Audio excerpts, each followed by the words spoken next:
अस्सलामु अलैकुम वरहमतुल्लाह। मुअज़्ज़ज़ नाज़रीन, अगर आप सोशल मीडिया का इस्तेमाल करते हैं और सोशल मीडिया पर अगर आप एक्टिव रहते हैं तो आपकी नज़रों से एक बयान ज़रूर गुज़रा होगा। मैं किस बयान की बात कर रहा हूँ और वो किसका बयान है?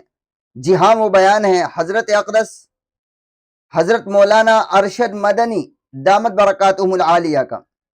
उस बयान के अंदर क्या है, अगर आपकी नज़रों के सामने से गुज़रा होगा तो आपने ज़रूर उसको सुना होगा। और सिर्फ सुना नहीं होगा बल्कि आपकी जान में जान आ गई होगी उस बयान को सुनकर, और आपको लगा होगा कि इतने नाजुक दौर के अंदर कि जबकि पूरे मुल्क के अंदर नहीं बल्कि पूरी दुनिया में अहले इस्लाम को दबाने की कोशिश की जा रही है, इस्लाम को ख़त्म करने की कोशिश की जा रही है। ऐसे हालात में, ऐसे नाजुक तरीन हालात में एक मर्द मुजाहिद, मर्द कलंदर अपने बाप शेखुल इस्लाम के नक्शे कदम पर उन्हीं का लहजा, उन्हीं के तेवर इस्तेमाल करते हुए मैदान में आता है और वो हकीकत बयानी करता है।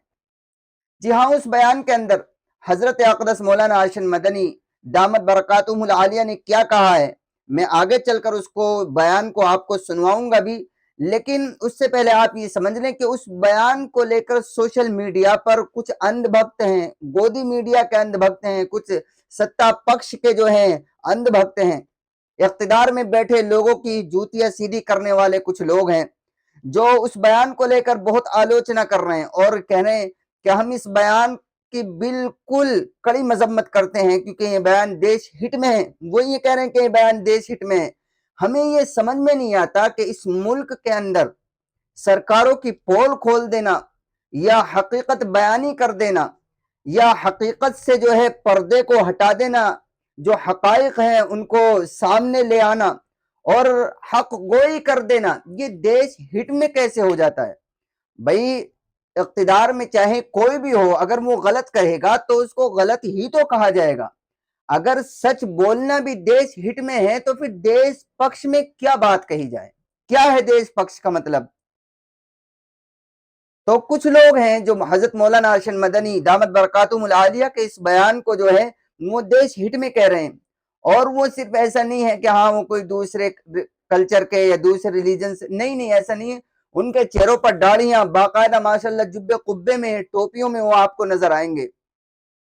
और जब आप उनके चेहरे देखेंगे तो आपको उनका माजी याद आ जाएगा। आपको लगेगा ये तो यकीनन वही हैं जिनको कहा जाता है अंधभक्त।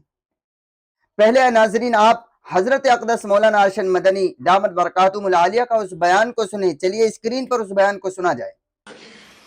आज दुनिया यह समझती है कि मुसलमान अपाहज हो गया, खत्म हो गया, बांझ हो गया। मैं नहीं समझता हूं ये बात।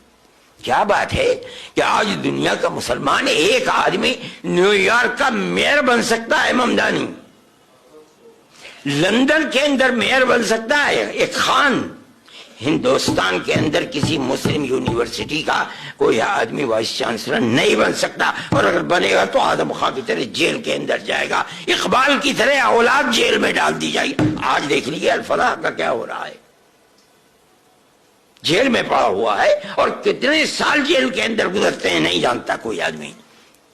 कौम, गवर्नमेंट मुल्क की आजादी के बाद इस पर लगी हुई है कि मुसलमान को सर नहीं उठाने देना है। आज उसका नतीजा है कि लोग ये कहते हैं कि मुसलमान के अंदर लीडर चाह रहे। क्या कहते हो तुम? मुसलमान कौम कोई बांझ थोड़ी है, अगर नहीं थी तो वहां कैसे बन गए? यहां किसी यूनिवर्सिटी का वाइस चांसलर नहीं बन सकता आदमी। जी नाजरीन, आपने हजरत अक़दस मौलाना अरशद मदनी दामत बरकातुहुल आलिया के इस बयान को सुना। आपने अगर इस बयान को गौर से सुना होगा तो मैं यकीन के साथ कह सकता हूं कि इस बयान के अंदर आपको कुछ भी ऐसी चीज नहीं मिलेगी कि जो देश हित में हो, बल्कि हकीकत बयानी है और हकीकत से लोगों को, अवाम को रूबरू कराना है, रोशनास कराना है। हकीकत से मौलाना ने पर्दा हटाया है हमारे मुल्क के अंदर। यकीनन बल्कि सन 2014 के बाद से तो कुछ ज्यादा ही वही कुछ हो रहा है। और मौलाना अरशद मदनी साहब दामत बरकातुहुल आलिया ने तो कहा है कि आजादी के बाद से यही काम हो रहा है।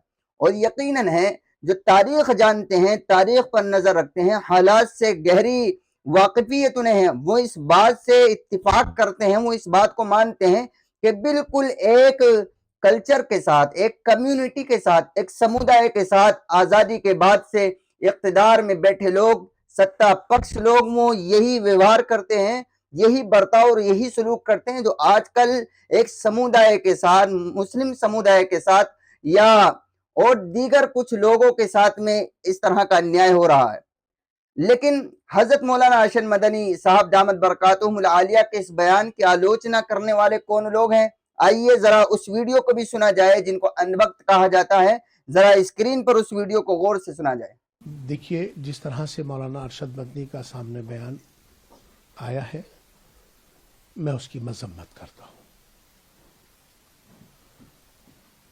बहुत निंदा भी करता हूं कि इस समय उन्होंने ये जो बयान देकर देश के माहौल को खराब करने जैसा बयान है, लोगों के अंदर डर पैदा करने जैसा बयान है, देश के अंदर अराजकता पैदा हो उसका बयान है। जिस तरह से वो एक जिम्मेदार संगठन के जिम्मेदार व्यक्ति हैं, उनको अपनी जिम्मेदारी का ध्यान रखते हुए इस तरह के बयान नहीं देने चाहिए थे। आज जिस तरह से उन्होंने अल फलाह यूनिवर्सिटी के हवाले से उनका समर्थन किया है, तो कहीं ना कहीं मुझे लगता है कि उन्होंने आतंकवाद का समर्थन किया है, आतंकवादियों का समर्थन किया है। जांच एजेंसियां अपना काम कर रही हैं और ये बात सबको मालूम है कि जिस तरह से लाल किले पर ये जो ब्लास्ट हुआ, वो जो ब्लास्ट था, जो हमला था, वो भारत पर नहीं, भारत की आत्मा पर हमला था। देश के माहौल को खराब करने की साजिश थी। और जिस तरह से 3 बड़े उसी अल फलाह यूनिवर्सिटी के 3 जो लोग पकड़े गए हैं, वो उस अल फलाह यूनिवर्सिटी के ही लोग हैं। जांच एजेंसियां अपना काम कर रही हैं, उन्हें काम करते रहना चाहिए, लेकिन देश की सुरक्षा का विषय है ये। मौलाना को इस बात का ध्यान रखना चाहिए था कि जब बम ब्लास्ट हुआ था तो उन्हें आतंकवाद के विरोध में अपना बयान देना चाहिए था। उनकी जो जमीयत उलमा हिंद है, उसको आतंकवाद के विरोध में प्रदर्शन करना चाहिए था। आज जिस तरह से उन्होंने यह बयान दिया है, मुझे लगता है कि मेरी उनसे गुजारिश भी है कि अपने इस बयान के लिए दोबारा से प्रेस कॉन्फ्रेंस करें और अपने बयान जो उन्होंने दिया है उसको सही बयान जो लोगों तक पहुंचाएं, और जिससे कि इस बयान से एक डर का माहौल, मुसलमानों के अंदर एक डर, खौफ, अराजकता का माहौल बना है। तो मुझे लगता है कि जिस तरह से उन्होंने इंग्लैंड का, अमेरिका का हवाला दिया है, तो मुझे लगता है कि उन्हें भारत के मुसलमानों की तुलना उनसे नहीं करनी चाहिए थी। आज जिस तरह से देश के प्रधानमंत्री नरेंद्र मोदी जी की खास तौर पे जब से सरकार आई है, सबसे ज्यादा सिविल सर्विसेज के अंदर मुसलमान आए। आज मुसलमान बिल्कुल गरीबी की रेखा के नीचे जा चुका है। प्रधानमंत्री नरेंद्र मोदी जी की योजनाओं का सबसे ज्यादा लाभ मुसलमानों को हुआ है। उन्होंने आज तक तो कोई तारीफ नहीं करी।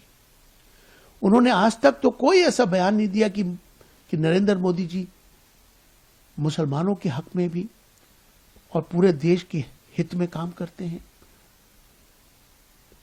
जिस तरह का उनका यह बयान है, अफसोसनाक है।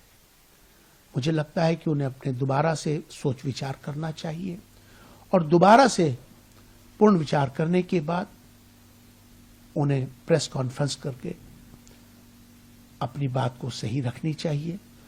आतंकवाद के विरोध में अपनी बात रखनी चाहिए। आतंकवादी का यकीनन कोई मजहब नहीं होता है, लेकिन जो लोग पकड़े जा रहे हैं वो मुसलमान हैं, वो मुस्लिम यूनिवर्सिटी है, तो उनको भी इसके विरोध में आना चाहिए, जिससे कि देश का माहौल अच्छा बने और आपस में हम सब मिलकर जिस तरह से प्रधानमंत्री नरेंद्र मोदी जी के नेतृत्व में भारत विश्व गुरु बन रहा है, हम सब उसमें उनका सहयोग करें। जी नाजरीन, आपने हजरत मौलाना अरशद मदनी साहब दामत बरकातुहुमुल आलिया का बयान भी सुना और आपने कुछ अन्य भक्त लोग जो होते हैं उनका भी बयान सुना है। अब आपके ज़िम्मे है, आप फैसला करके बताइए कमेंट बॉक्स में कि आप किसके साथ हैं और किसके बयान की आप आलोचना करते हैं और किसके बयान की आप हिमायत करते हैं। फैसला आपके हाथ है।